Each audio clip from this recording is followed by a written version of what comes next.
안녕하십니까. 경향신문 구교영 기자입니다. 정치부 기자들이 모여서 주요 정치인의 속내를 파헤치고 미래를 탐구하는 프로그램이죠. 인물비상구 5회 순서 오늘 시작하도록 하겠습니다. 오늘도 어김없이 두 분 기자 함께해 주셨습니다. 이용욱 기자, 김진호 기자 나오셨습니다. 안녕하세요. 네, 오늘도 두 분의 의상 코드가 상당히 흡사해서 우리 구독자 여러분들께 오해를 많이 살 것 같습니다. 네. 네, 뭐 그냥 우연의 일치인데 오늘 그냥 기왕 이렇게 된 거 그냥 그대로 가자고 그냥 왔습니다. 네, 오늘 저희가 준비한 인물은 바로 김건희 여사인데요. 지금 화면으로 김건희 여사의 이력이 나가고 있는데요. 어느 대학을 졸업했는지, 그리고 어느 학교에서 석사를 했는지, 박사를 했는지 이런 내용들이 나오고 있습니다. 두 분 기자님 같은 경우에는 김건희 여사에 대해서 평소에 어떤 인물로 알고 계십니까? 예, 좀 이번에 이거 하면서 준비를 하면서 다시 한번 좀 여기저기 물어봤는데 일단 그 예전에 그 기획자, 전시 기획자 시절부터 좀 돌아가면 그때에 대한 평가는 대체로 나쁘지가 않더라고요. 생각보다. 그래서 뭐 르꼬르비지에 마크 루스코 같은 사람들을 이제 우리나라에 소개한 기획자가 김건희라고 합니다. 그래서 뭐 예술적 취향이 깊은지는 알 수가 없지만 기획력은 참 뛰어나다. 그래서 뭐 르꼬르비지의 뭐 아트 스케치 뭐 이런 아트 상품도 잘 만들어 팔았고요. 그다음에 이제 이때부터 이제 마당발로 유명했는데 이제 본인이 뭐 각종 CEO 과정 다닌 게 있잖아요. 그래서 이제 뭐 여야 정치인들 사귀고 유력인사 사귀면서 본인들이 김건희가 전시회를 할 때 이런 사람들을 초청해서 미리 이제 도슨트 붙여가지고 설명해야 하는 그런 것도 했고 그래서 이제 그런 걸 참 잘했고요. 인맥 관리를. 그다음에 이제 그때는 의도된 연출일지 모르지만 이제 까만 바지, 뭐 흰 셔츠 이렇게 해가지고 네. 머리 질끈 묶고 해가지고 좀 더 뭐 일하는 여성, 뭐 커리어 우먼 이런 이미지를 연출했다고 해요. 그래서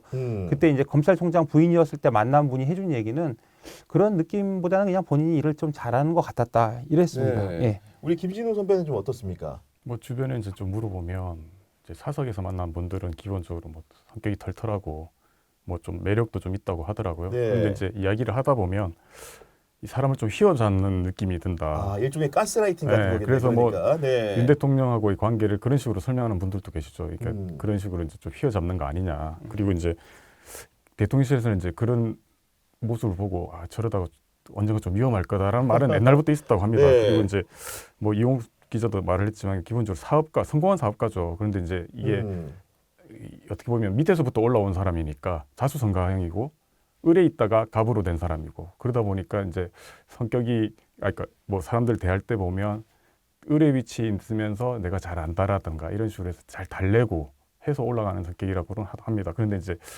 이 여권에서는 이제 정무적 감각도 좋다는 평이 많죠. 아, 정무적 감각이요. 근데 네. 이제 문제는 이제 이 정무적 감각이 잘 됐을 경우 문제가 없겠지만 잘못됐을 경우는 큰 일이 터지고 무엇보다도 이제 어떻게 보면 어떻게 보면 이 국민으로부터 위임을 받지 않은 권력이 이 그런 정무적 감각을 발휘하게 되니까 이제 사달이 나는 거죠.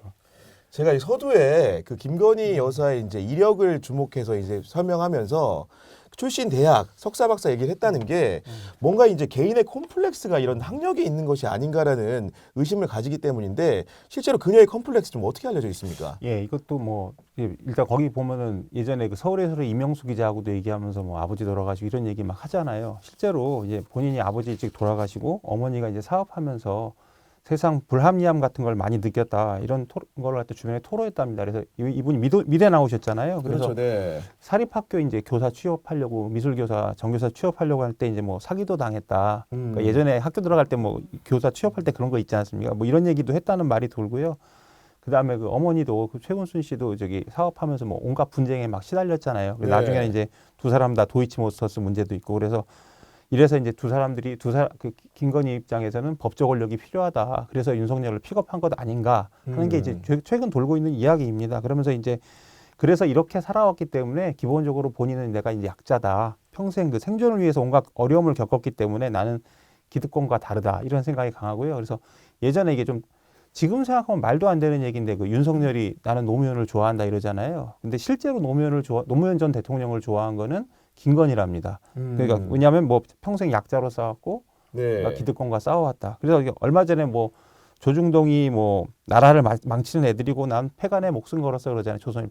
이게 그러니까 그때부터 쌓여온 생각 아닌가 이런 생각이 들어요. 근데 어쨌든 지금이야 이제 결과적으로 본인이 어떤 생각을 가지고 됐지 모르지만 이제 권력과 탐욕이 강해서 이 정도 됐죠. 그리고 이제 아까 학벌 말씀하셨는데 그 서울대 출신 지식인에 대한 컴플렉스가 그 환타지가 있대요. 이건 좀 들은 분들한테 얘기인데 막 마냥 뜬 소리는 아니고 네. 그래서 네이버에서 인물 김건희를 치면 서울대학교 경영전문대학원 경영학과 경영 전문 석사라고 뜹니다. 그러니까요. 네. 네. 그리고 이제 좀 이건 여담인데 좀 말이 짧다고 그래요. 네. 그래서 처음에는 이제 안녕하세요 이렇게 시작을 했다가 뒤로 가면서 그렇잖아 막 이런다는 네. 거예요. 그래서 심지어 김종인 박사한테도 그랬답니다. 그래서 이런 것들이 이제 그 줄리설 이런 것들을 이제 뒷받침하는 아니 그 말투가 서울대 됐대요. 출신에 대한 지적 판타지 얘기를 하셨는데 음. 같이 살아보니까 별거 없다는 거 알았을 것 같은데요. 제가 보니까 그렇지 않았을까요? 그래서 네. 나중에 이제 별거 없네 이런 생각을 하지 않았을까요? 이제 그 네. 윤석열만 그러겠어요. 지금 그 주변에 그분들 다 좀 이상하잖아요. 예.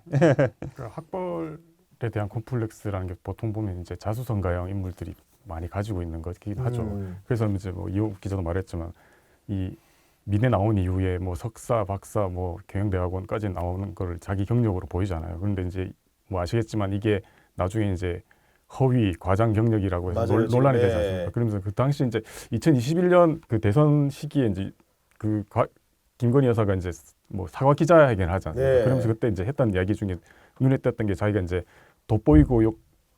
돋보이고 싶은 욕심 때문에 뭐 그랬다라고 하잖아요. 그래서 이제 어떻게 보면 이런 돋보이고 싶은 욕심 때문에 이런 부분들을 이제 계속 해왔고, 그런데 이제 문제는 그때 윤 대통령 편 때도 이야기했지만 이제 자신의 부족한 부분을 이런 어떤 이미지라든가 꼼수로 채워 넣다 보니까 이제 사달이 나는 거죠.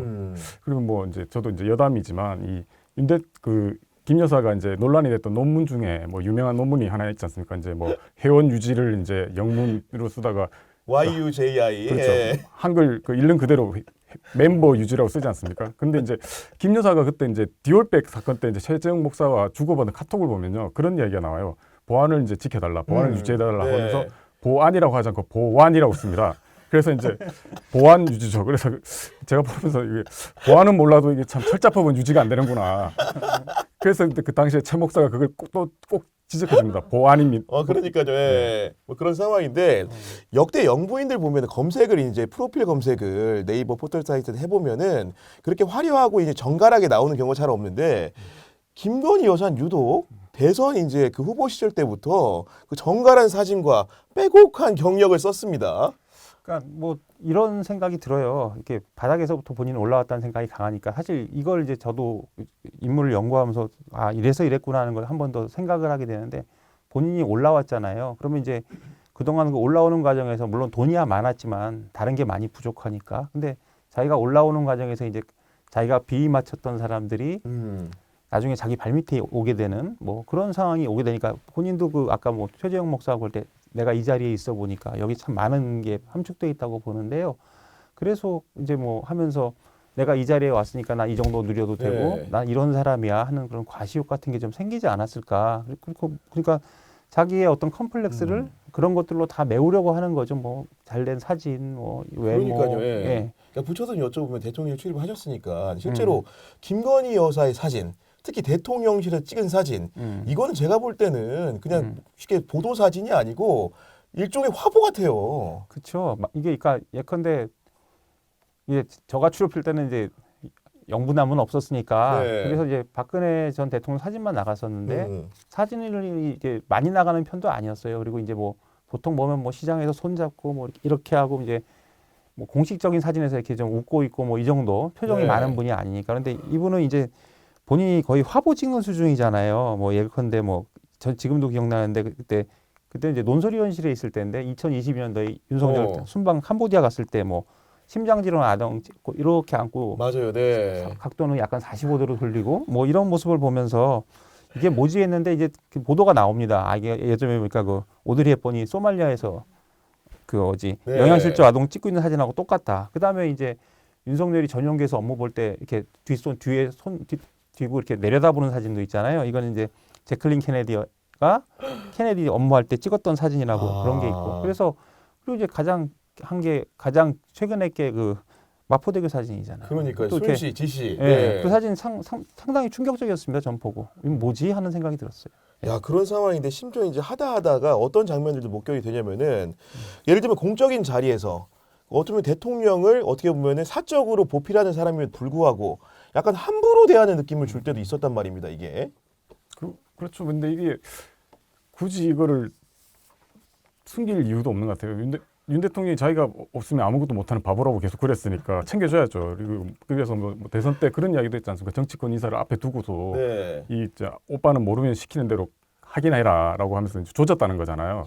그러고 보면 이제 이 김건희 여사가 어떻게 보면 이 정권을 자기가 만들었다. 그래서 이제 어떻게 보면 뭐 창업자, 공동 창업자라는 생각이 개국 공신. 네. 개국 공신 뭐 그렇죠. 네. 그러다 보니까 이 뭔가를 계속 자기가 계속 고쳐 나가야 된다는 생각들이 강하고 그러다 보니까 뭐 주변 신경도 별로 안 쓰는 거죠. 아니, 문제는 이제 아랑곳하지 않는 게 문제인데 해외 순방을 가면 당연히 그 해외에 있는 언론도 그럴 것이고 영부인의 동태 살피지 않겠습니까? 명품 쇼핑도 버젓이 갑니다 이게. 네. 예, 그러니까 이게 이제 뭐 우리 많이 나온 얘기인데 이거 뭐 리투아니아에서 명품숍 관객 이제 나왔고 그다음에 이제 중앙경향 보도에 따르면 한 달 전에 뭐 베트남 갔을 때도 구찌 까르티에 간판 있는 백화점 에스컬레이터 앞에서 이제 포착되다는 보도가 있었잖아요. 그렇습니다. 그래서 네. 뭐 이건 이제 뭐 반복적으로 방문했다 이런 이제 논란이 일고 그래서 이제 이것도 여담인데 옷 좋아하시잖아요. 이렇게 패션업계 이제 업계 관계자들 몇 분이 대통령실 들어가서 이렇게 명품 샘플을 보여줬대요. 그랬더니 네. 김건희가 그걸 보면서 그렇게 행복한 표정을 지었대. 그래서 이제 그럼 사세요. 그랬더니 내가 돈이 없는데 이걸 어떻게 사? 뭐 이랬다는 얘기가 있고요. 또 하나 이제 덧붙이면 아까 그 김건희가 이제 윤석열한테 막 하는 거 뭐 저는 이런 거 들었어요. 뭐 손가락질하고 뭐 그러니까요. 그런 얘기 들었고요. 그다음에 기본적으로 윤석열 생각이 이렇답니다. 김건희 얘기 들어서 안 된 게 없다.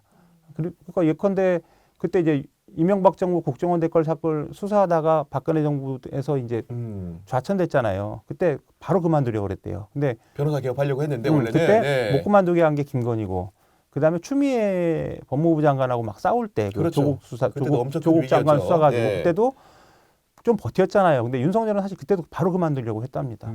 근데 버텨라. 버텨서 이제 딱 때 맞춰서 그만뒀잖아요. 그리고 이제 가당키나 가당키나 하겠냐만 어쨌든 공정과 상식이라는 말도 안 되는 이미지를 그 과정에서 얻었기 덮어쓰고, 때문에 네. 그렇기 때문에 김건희 말대로 안 된 거 없다. 뭐 이런 생각을 하는 거죠. 그래서 네. 여권에서 그런 말도 해요. 술이나 먹고 런닝구 바람으로 다니면서 동네 저기 할 그런 양반이 마누라 잘 만나서 저거 됐다.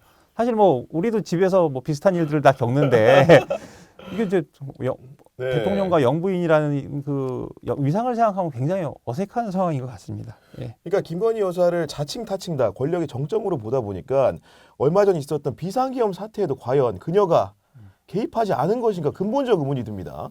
비상계엄 관련해 가지고는 뭐 이런저런 일들이 말이 많이 나왔죠. 이제 뭐 계엄 전에 뭐 김 여사가 이제 뭐 그 군 출신 오비들한테 연락을 취했다라는 이야기도 있고 네. 그리고 이제 뭐 이 노상원 그 군 출신 보살이죠. 버거보살. 이분이 뭐 이제 이른바 전반적으로 계엄을 지시했는데 이게 이제 김건희 여사도 무속을 좋아하니까 뭔가 관련이 있는 거 아니냐. 이건 뭐 의심의 수준이긴 그렇죠. 한데. 네.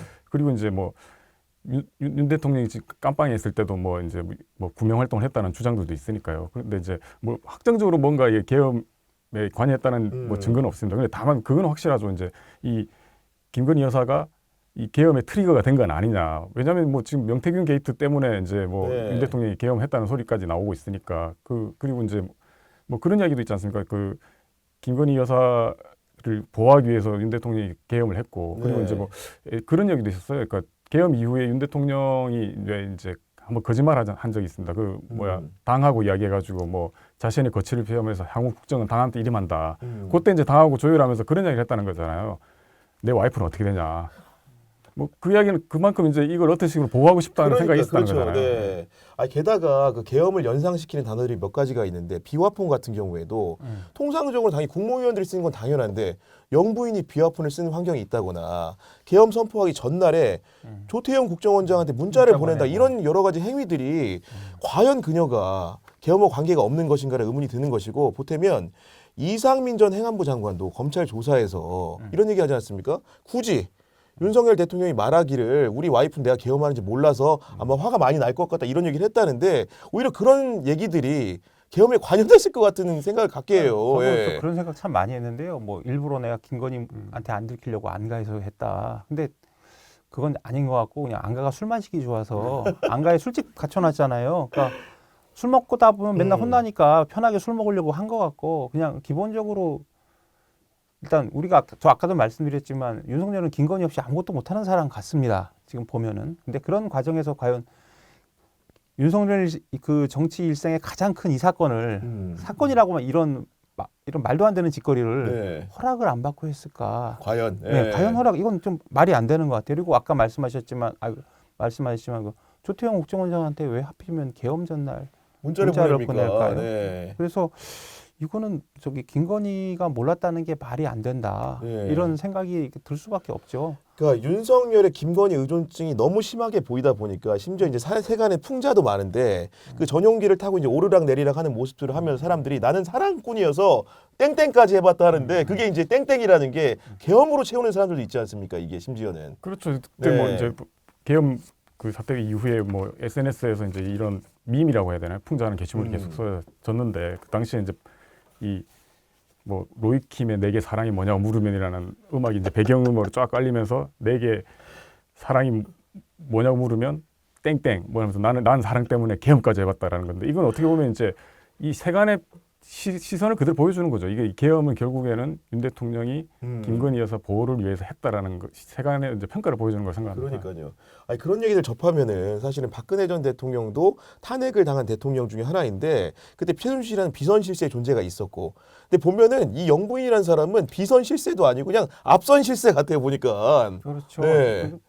사실 박근혜 정부에서는 실세가 있는지 사실 저희들 잘 몰랐어요. 기자들도. 왜냐하면 워낙 그 좀 비밀에 붙이듯이 하고, 다만 이제 그때 최순실 씨 같은 경우는 이제 존재를 아는데 오히려 이제 말벗 최순실이 그렇게 영악한 사람이라고 생각을 못한 거죠. 너무 외로우니까 그런 정도로. 그렇게 네. 본 거고, 이게 좀 재밌는 얘기고 이제 약간 엇나가는 얘기인데 예전에 박근혜 전 대통령이 한번 칼 맞은 적이 있잖아요. 맞아요. 예, 그때 제가 이 당시 이제 그 새누리 한나라당 그때는 한나라당 관계자한테 들은 말입니다. 이제 병원에 있는데 왠 그 아줌마가 약간 좀 집안 일해주는 그런 거 같은 아줌마가 왔다 갔다 하시더라는 거예요. 식모 느낌이었구나 근데 처음에는. 네. 이런 말을 이제 방송에서 해도 되는지 모르겠는데, 네. 근데 알고 보니 최순실이었다. 그러면서 그때 좀 친해 놓을 걸 그런 농담을 했던 그런 경험이 있습니다. 근데 어쨌든 그때는 뭐 그런 비선 실세라는 게 이제 드러나질 않으니까. 그렇죠. 예. 나중에 뭐 이제 보고 이게 이제 고영태라는 사람 때문에 사실 그 미르재단 까지면서 이게 트리거처럼 막 나온 건데,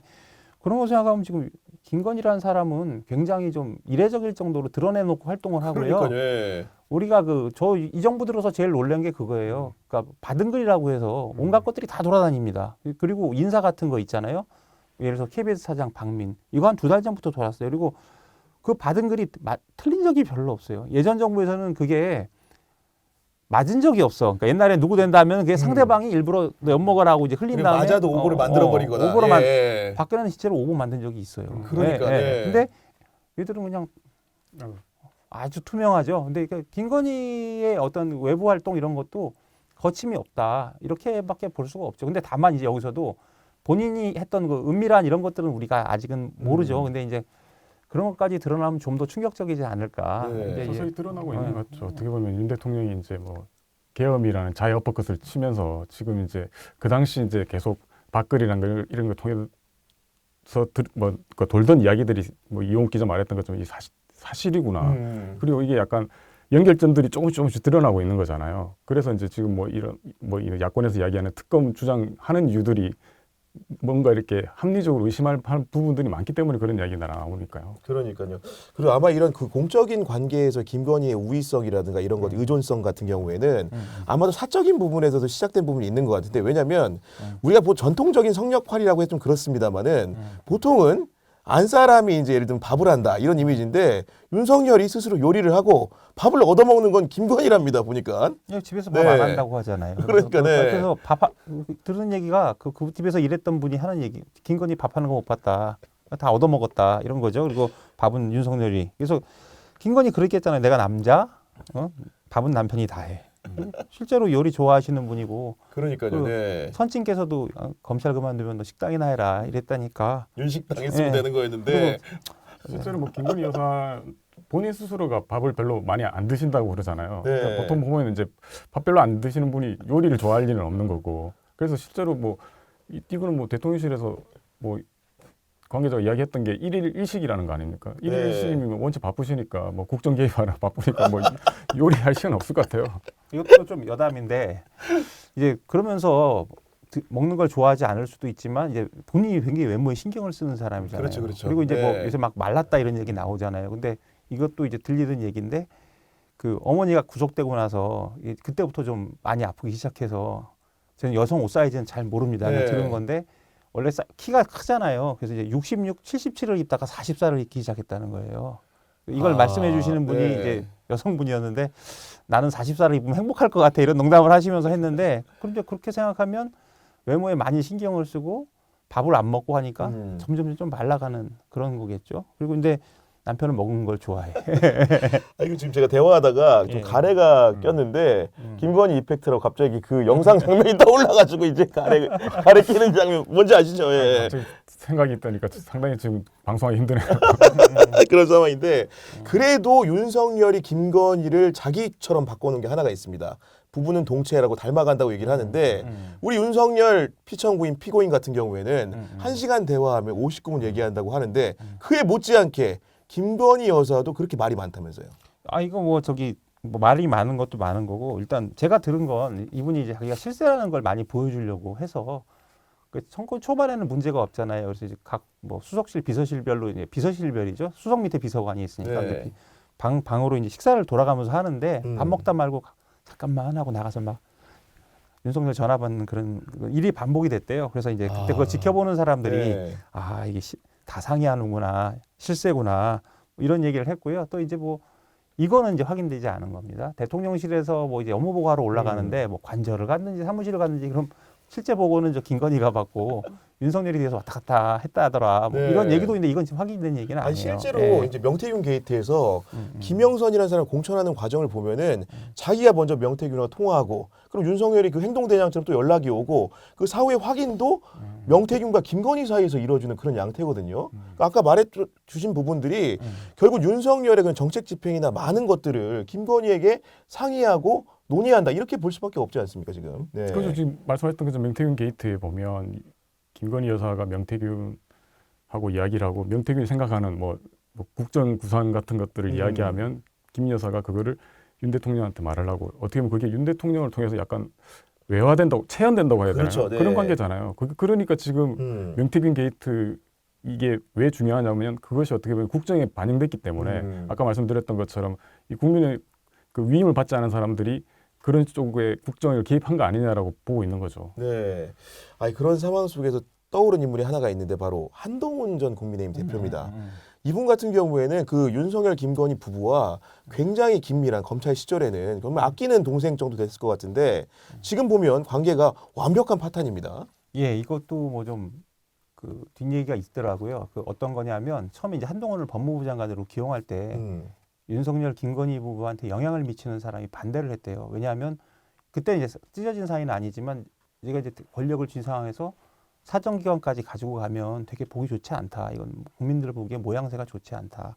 이렇게 얘기를 해서 반대를 했고요. 그다음에 더 하나는 언젠간 네가 당할 수도 있다. 너를 칠 수 있는 사람이다. 이렇게 얘기했는데 그냥 그 갖다 앉혔다는 거지요. 그리고 이제 그만큼 믿었다는 거고 그다음에 이제 이런 것도 있었습니다. 김건희는 그 윤석열이 일단 김건희 입장에서는 상품이잖아요. 근데 모자라요. 애가 알고 보면 모자른 애야. 맨날 술만 먹고. 그러니까 그래서 이제 보면은 그때 이제 그래서 한동훈 또 이제 이복현 지금 거기도 약간 좀 거리가 네. 있죠. 이런 이제 똑똑한 미끼 상품들을 같이 내다 판 거예요. 윤석열 사면 한동훈 얘 그렇죠. 세트 상품이다. 세트 상품 네. 얘가 더 좋을 수도 있어. 그러면서 약간 네. 그런 느낌으로 준 건데 그래서 이제 동업자로 본 거죠. 그런데 이제 배신한 거죠, 결과적으로. 그러니까 이제 동업자가 배신을 하니까 얼마나 기분이 나쁘겠어요. 그래서 예전에 그 김건희가 그 한동훈한테 문자 보낸 거 한번 문제가 됐었잖아요. 맞아요. 네. 언론에 나왔죠. 그때 그 네. 내용을 보면 이런 표현이 있어요. 함께 지금껏 세상 생사를 가리는 여정을 겪어온 동지였는데 점점점. 아, 생사를 가는 네. 동지였는데. 네. 네. 그런 의미에서 보면 이제 뭐 조선일보 폐간도 마찬가지죠. 뭐 그 얘기한 것도 뭐 원래 좋아하지도 않았지만 윤석열 대통령 만들기 동업자쯤으로 본 거 아닙니까? 그런데 이제 이게 확인되진 않았지만 조선일보는 명태균 녹취록 입수하고 뭐 하야라고 자꾸 얘기하고 그러니까 어디서 이게 나한테 거래를 막 이런 느낌으로 얘기를 했을 거라고 보고요. 또 하나 이제 첨언을 드리면 김건희의 정치 얘기를 좀 드리고 싶어요. 그래서 네. 이제 김건희가 청와대 그 대통령실 가서 한 얘기가 있다고 합니다. 이제 나는 이제 정치를 공부하겠다. 정치를 공부하겠다고요? 그래서 이제 대통령실 가서 그래서 뭐 근데 아까 말씀드린 한동훈한테 문자 보낸 거. 그다음에 제가 들은 건 이런 것도 있어요. 각종 유력 인사들한테 네. 전화를 직접 한대요. 하는데 그때 이제 부속실이 없잖아요. 그러니까 이제 김건희 수행이 전화를 한 거예요. 그런 사람들한테.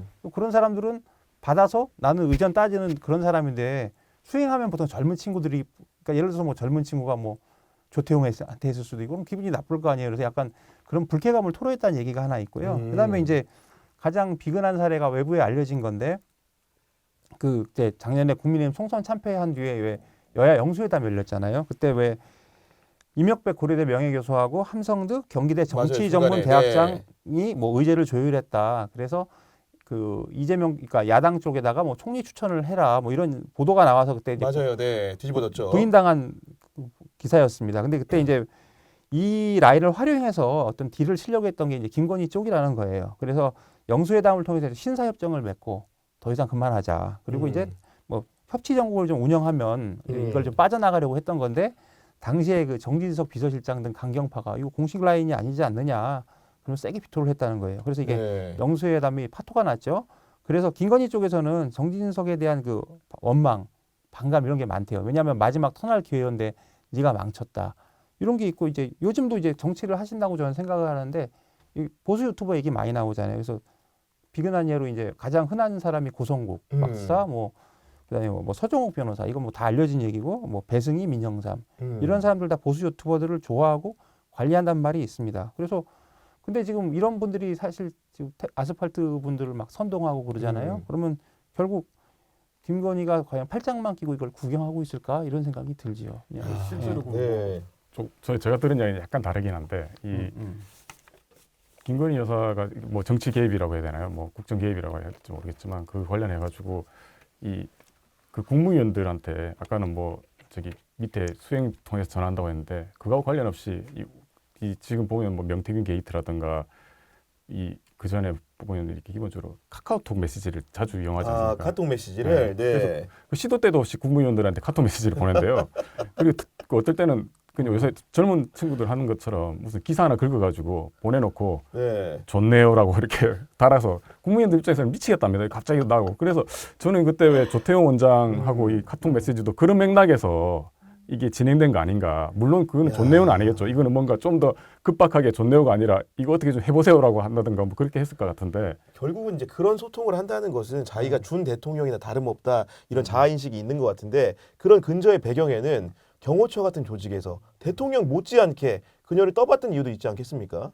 그렇죠. 뭐 지금 뭐 이것저것 뭐 이제 뭐 완전히 확인된 이야기는 아니지만 이제 계속 이제 나오는 이야기들이 경호처에서 뭐 김건희 여사 뭐 그 기쁘게 해주려고 뭐 뭐죠? 엄청 비싼 그 벤츠인지 마이바흐인가 차 대령해가지고 거기다 네. 꽃 다 가득 다 담아가지고 그러니까요. 뭐 네. 그 보여줬다라든가 뭐 박정훈 그 민주당 의원이 얘기했던 게 뭐 이제 예전에 그 휴가 기간에 뭐 무슨 바다에서 작살로 잡은 회가 맛있다고 김건희 여사가 말하니까 그 저기 김성훈 그 처장이 경호처 차장이, 직접 네. 그 해가지고 보십시오라고 이거 보여줘서 뭐 기뻐했다는 이야기도 있고 뭐 이런저런 이야기가 많죠. 그런데 실제로 그 당시 그 2023년도에 그 대통령 휴가를 뭐 저도인가 거기를 가가지고 이제 이런저런 이야기들이 나왔지 않습니까? 그 당시 뭐 군인들 동원해가지고 골프도 치고 뭐 해서 그 이야기 중에는 뭐 확인이 안 된 것들도 있지만 그 근방에 사는 사람 이야기를 제가 한번 들은 적이 있어요. 네. 그 한번 가고 난 뒤에 그 난리가 났답니다. 그 뭐 예컨대 골프 잔디 새로 해야 되고 왜냐면 거기 대통령이 와가지고 뭐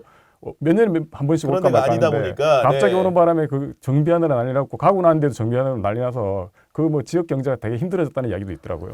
아 그리고 이번에 보면은 윤석열 그 체포 과정에서 체포가 된 이후에 가족부라고 그러죠. 그 가족부장실을 찾아가가지고 경호처 직원들을 또 질타도 했다는 거니까 심지어는 이제 보도가 됐는데 이제 뭐 윤 대통령 그 체포 직후에 김 여사가 가서 그 이 총을 뭐하러 두고 있냐. 일단 뭐하냐는 취지로. 예. 그래서 또 심한 말을 했죠. 뭐 차라리 뭐 이재명을 죽이고 나도 죽고 싶다라는 말을 해가지고 이게 이제 단순히 이제 말의 과격성도 문제이긴 하지만 이건 어떻게 보면 그 전에 뭐 윤 대통령이 경호처 직원들한테 총기 사용 지시한 거에 대해서 절대로 그런 일이 없다고 했는데 그러니까 네. 김 여사가 그 정도 이야기를 했다는 걸 보면 어느 정도 총기가 갖춰져 있고 그렇죠. 네. 그걸 사용하지 않았다는 거니까 지금 어떻게 보면 이 최근 뭐 탄핵 심판이라든가 이 과정에서도 되게 논란이 될 문제이긴 하죠. 그리고 예전에 역대 역사서를 보더라도 왕들이나 이런 사람들이 무도해지는 게 결국 뭐냐면은 아무도 그 자기를 해할 수 있을 거 인식이 없는 것 같아. 그러니까 이런 얘기를 자기 남편이 체포됐잖아요.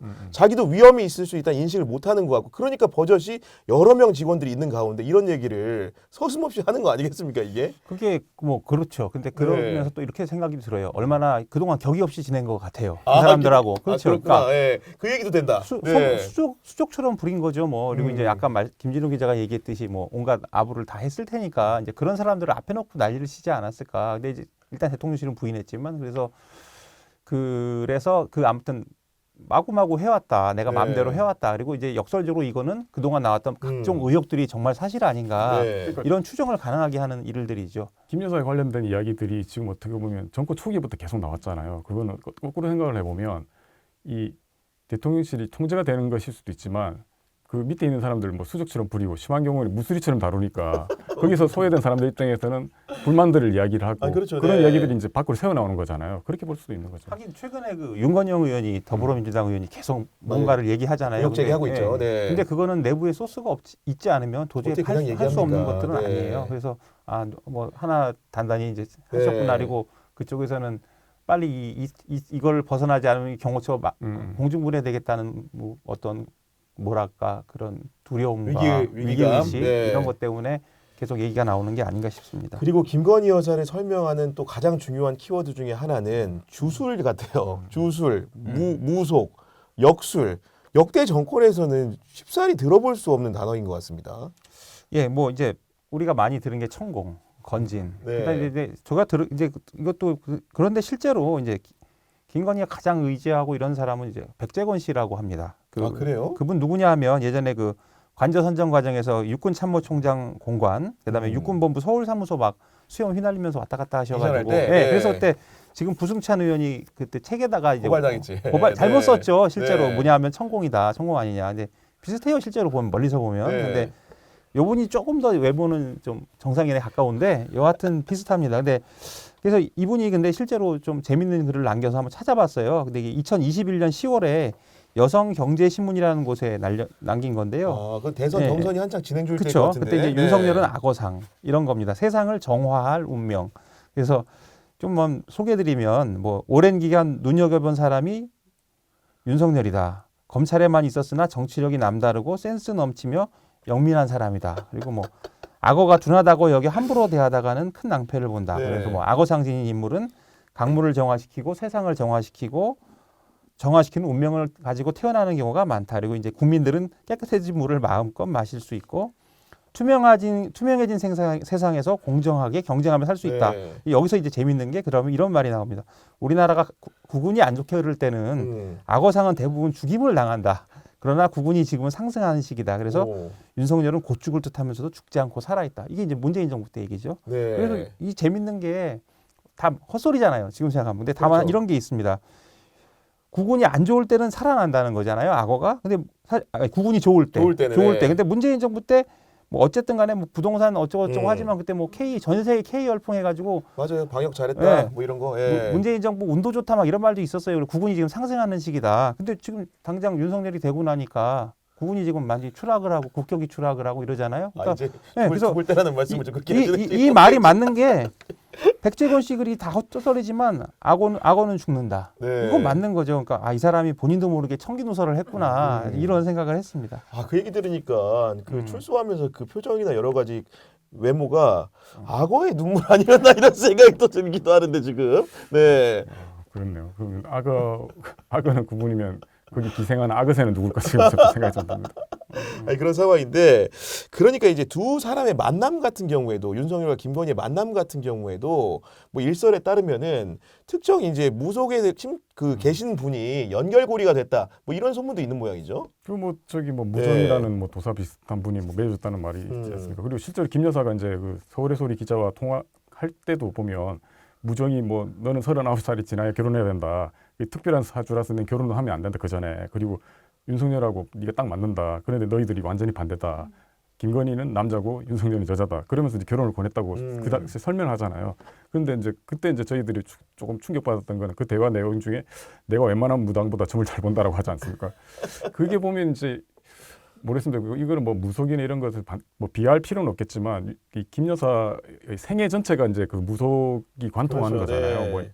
뭐 이름을 기본적으로 이제 바꿨다는 것부터 시작해서 김 여사가 이제 뭐 논문 문제됐던 논문들이 대체적으로 맞아요. 다, 무속이잖아요. 예. 그 무속 제목이 뭐 아바타를 이용한 운세 콘텐츠 개발 연구잖아요.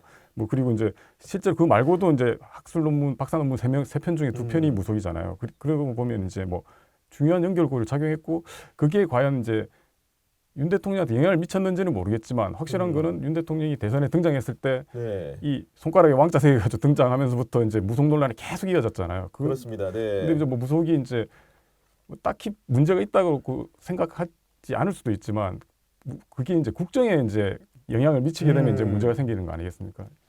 아니 근데 그렇게 어떻게 보면 점이나 사주 이런 거에 진심인 것 같은 분들이 또 어려울 때는 기독교를 왜 이렇게 찾습니까 지금? 네, 이제 보니까 지금. 근데 저는 이제 이거는 사실 정치인들 다 그래요.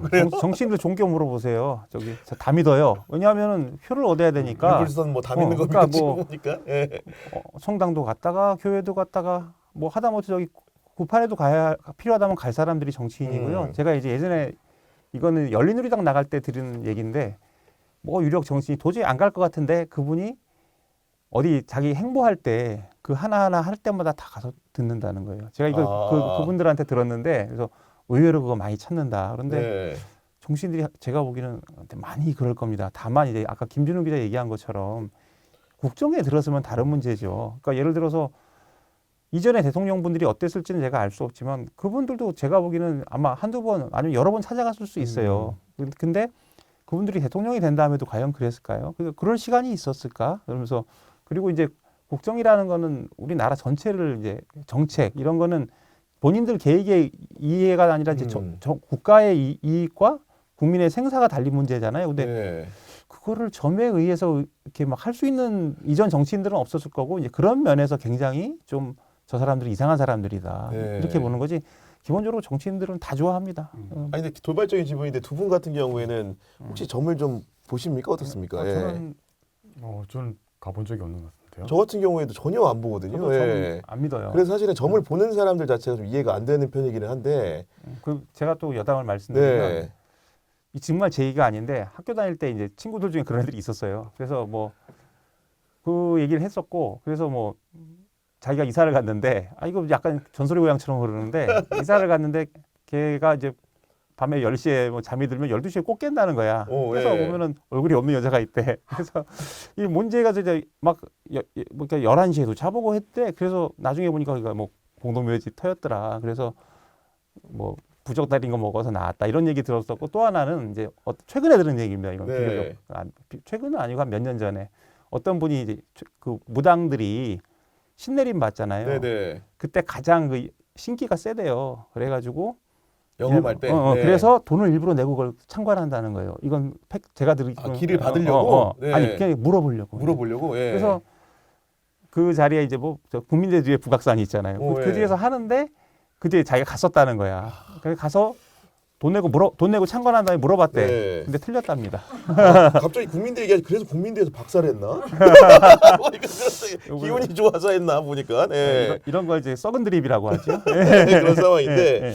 여하 근데 이제 김건희 문제를 더 이상 방치할 수 없는 것은 최근에도 이제 그 계속 이제 거부권 행사를 하다 보니까 야당에서 김건희 특검법을 발의했는데 무려 의혹이 한두 세 가지가 아니고 11가지더라고요 보니까.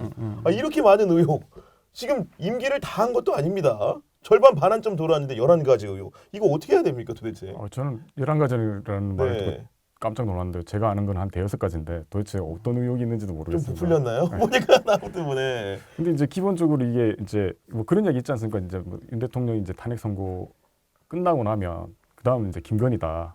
왜냐면 이제 이 결국에는 이 김건희 여사가 이 국정 개입 의혹을 받고 있는 거고 이게 어떻게 보면 윤 대통령을 통해서 드러났기 그렇죠. 때문에 그리고 네. 특히 이제 이게 뭐 최근에 이제 계엄 문제까지 다 영향을 미친 거 아니냐는 이야기가 나오고 있으니까 이게 결국에는 이제 뭐 최대 키워드가 이제 김건희가 되는 거 아니냐라는 이야기가 있죠. 그리고 이제 뭐 아까 말씀하셨던 것처럼 뭐 그 뭐 관저 체포 이후에 김 여사가 뭐 총을 왜 안 쓰고 네. 있는가 보면 이제 개헌 과정에서도 김 여사가 무슨 역할을 한 거 아니냐라는 이야기가 있지 않습니까? 그러니까 어떻게 보면 이게 지금 이런 리스크 하나하나를 털어내야 될 상황이 지금 김건희 여사한테 다 오고 있는 거죠.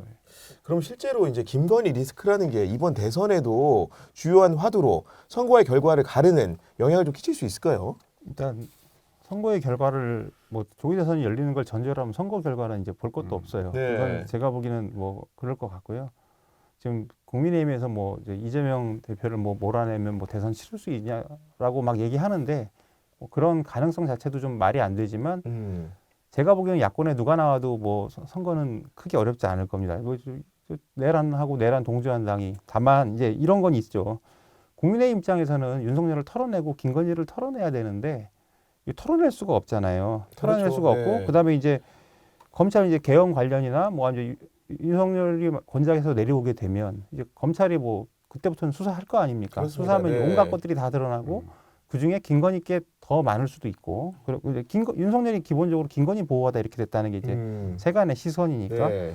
그러면 그런 것들이 이제 다 남고 보도가 되잖아요. 그러면 얼마나 이게 악재가 되겠습니까? 그리고 지금 예를 들어서 그 탄핵에 반대하는 여론이 가장 강한 데가 대구 경북 이런 곳이잖아요. 근데 거기서도 정서가 안 좋다는 거죠. 김건희는 네. 그 좋아하지 않는다는 거 아니에요. 전에 제가 그 보수 언론 어떤 분 쓴 칼럼에서 읽은 건데 아무튼 호칭도 좀 좋지 않고 그래서 굉장히 싫어한답니다. 그럼 뭐 제가 야당이라면 네. 이제 검찰 수사가 계속되고 이제 명태균 게이트도 계속 터지고 그러면 이름 계속 나올 거예요. 그럼 이제 그거로 뒤덮이고 야당은 얼마나 좋아. 이건 그냥 자기가 선거의 호재로 얼마든지 활용을 할 네. 수가 있기 때문에 저분이 이제 윤석열만큼 앞으로 힘든 앞날이 기다리고 있다. 그리고 그게 대선판에 뭐 국민의힘이 저기 지금도 선거에서 어려움을 겪고 있는데 그 김건희라는 존재 때문에 그 이제 옴짝달싹 못하게 될 수가 있다. 이렇게 생각합니다. 아니 근데 보면은 아직도 저도 그렇고 우리 방송에 출연했던 그 박지원 의원도 그러했는데 설마 그래도 김건희가 대권 출마를 하겠냐. 근데 풍설은 할 수도 있다 이런 얘기가 나오거든요.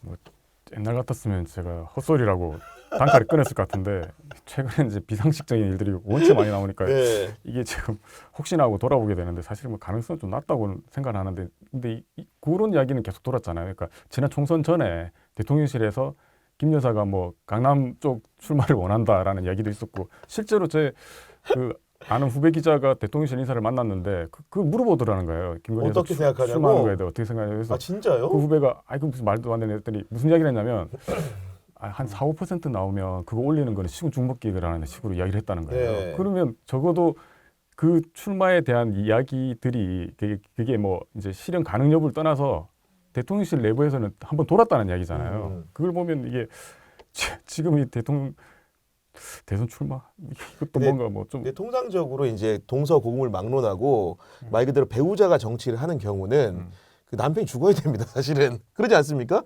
배우자가 남편이 정치하는데 같이 하는 경우는 드물어요. 이건 제가 네. 열린우리당 나갈 때 그런 의원이 계셨었어요. 네. 남편분이 이제 뭐 수술하다 잘못 돌아가지고 부인이 출마하셔서 의원을 하셨거든요. 그래서 저도 그분 좀 아는데 그런 경우가 있지요. 근데 이제 김건희 여사는 우리 남편이 영어의 몸이 돼서 내가 대신 나간다 뭐 이럴 수 있는데 본인도 좀 있으면 같이 가는데 그건 좀 아닌 것 같고요. 다만 이제 이렇게는 생각을 할 수 있을 것 네. 같아요. 아까도 말씀드렸지만 그 김건희가 보수 유튜버들을 지금 관리한다고 하잖아요. 이분들은 지금 태극기 세력, 이 태극기 세력은 지금 국민의힘의 코어 그룹입니다. 끈끈하죠. 그러니까, 네. 이 사람들을 지금 여론을 막 관리하는 사람들이에요. 그러니까 이런 사람들을 통해서 이제 뭐 윤석열을 보호해라, 우리 윤카를 보호하자, 뭐 이렇게 얘기하고 뭐 김건희를 보호해라 이런 여론을 형성하는 그런 걸 할 수 있고요. 그래서 이제 최대한 자기와 윤석열의 어떤 사법적인 문제 이런 것들을 보호할 네. 수 있는 후보를 내세우려고 할 수 있고, 그다음에 나중에 계속 뭐 밖에서 돌아다니게 된다면 이제 이후에 국민의힘 전당대회 같은 거 하면 이제 그런 대표를 내세우려고 할 수 있겠죠. 그래서 윤 대통령이 탄핵되면 이제 뭐 흔히 말하는 뭐 아크로비스타 사자 정치를 할 거다. 그러니까 그럼 이제 당연히 이제 김 여사도 아크로비스타로 돌아가면 음식은 이제 윤석열이 차리고 그러니까 이제 대화는 이제 그 전에 뭐 이제 최재형 목사나 뭐 이런 사람들 만나는 것처럼 아크로비스타 정치를 본격적으로 할 수도 있는 이제는 네. 뭐 굳이 뭐 뒤에 있을 필요가 없지 않습니까? 네. 그런데 이제 이게 지난번에 이제 보수 농객 조갑재 씨가 그런 이야기를 하더라고요. 이게 이런 대선 출마설이 나오는 거에 대해서 자기가 이제 뭐 이게 좀 심각하게 보면서 이게 이제 어떻게 보면 김 여사가 윤 대통령한테 미친 영향이 얼마나 큰지를 좀 보여주는 거다. V 제로니까. 네. 그런데 이제 이게 그러면서 이제 두 사람 관계가 어떻게 보면 지금 윤 대통령의 처지를 이렇게 만들었고 이 국민의힘과 보수를 이 지경으로 만들었다라고 말씀하시더라고요. 그런데 어떻게 보면 만약에 실제로 대선 출마가 이루어지면 이 지경이 아니라 거의 저 지경으로 갈 가능성이 높다고 생각하고요. 이 뭐 하나 덧붙이자면 이제 그 한 정치권 인사 그 이야기 하더라고요. 최근에 무슨 드라마 본 게 있는데 한번 그 드라마 한번 봐봐라고 해서 그게 뭐 전 자세히는 안 보고 이 요약본을 좀 봤는데 네. 원경이라는 드라마가 있더라고요. 원경이요? 예, 네. 그게 이제 조선 태종 이방원 왕비가 이제 원경왕후인데 거기가 보면 이제 이방원이 이제 왕이 될 때 이제 결정적인 기여를 하고 그 이방원이 되게 콤플렉스 덩어리로 나옵니다. 그래서 뭐 실제 역사하고는 좀 다르긴 한데 근데 그 드라마 이 헤드카피라고 그러나요? 그게 뭐라고 돼 있냐면 새로운 세상을 꿈꾼 여자 이렇게 나옵니다. 이게 어떻게 보면 아까 그 이용욱 기자 말했잖아요. 김 여사가 그런 말을 했잖아요. 내가 이 자리에 있어 보니까 국민 생각밖에 안 나더라. 이게 어떻게 보면 이제 약간 왕 노릇의 빙의가 된 거잖아요. 근데 이제 한 가지 봐야 될 건 역사적으로 보면 태종이 집권하고 난 뒤에 이른바 외척 세력들이 이 맞아요. 권력을 네. 이렇게 흔드는 걸 막으려고 그 원경왕후 그 친족들을 다 몰살을 시키거든요. 그리고 원경왕후를 사실상 허수아비 상태로 만듭니다. 그래서 이제 국정개혁을 막으려고 한 거죠. 근데 이제 어떻게 보면 지금 김건희 리스크가 결국에는 이 정부 몰락의 어떤 가장 큰 리스크, 뭐 트리거가 된 걸 생각하면 그때랑 비교하면 좀 차이점이 있는 거죠. 네. 이 두 분께 마지막으로 여쭙습니다. 김건희 여사를 한마디로 정의한다면 어떻게 정의할 수 있을까요? 악어 부인 아니 악어 주인이다. 뭐 이렇게 말하죠. 악어 주인이다. 네. 굉장히 재밌는 표현인 것 같고. 우리 김준 선배는요? 내가 왕이 될 상인가? 새로운 세상을 꿈꾸는 여자 이렇게 정리하겠습니다.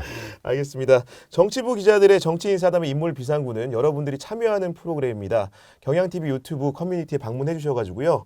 보고 싶은 정치인, 듣고 싶은 정치인 이름을 적어주시면 저희가 적극적으로 반영해서 방송을 하도록 하겠습니다. 지금까지 이용욱 기자, 김준우 기자와 함께했습니다. 두 분 모두 출연해 주셔서 감사합니다. 저희는 매주 일요일 인물 비상구로 찾아뵙겠습니다. 오늘도 함께해 주신 여러분 너무나 감사합니다.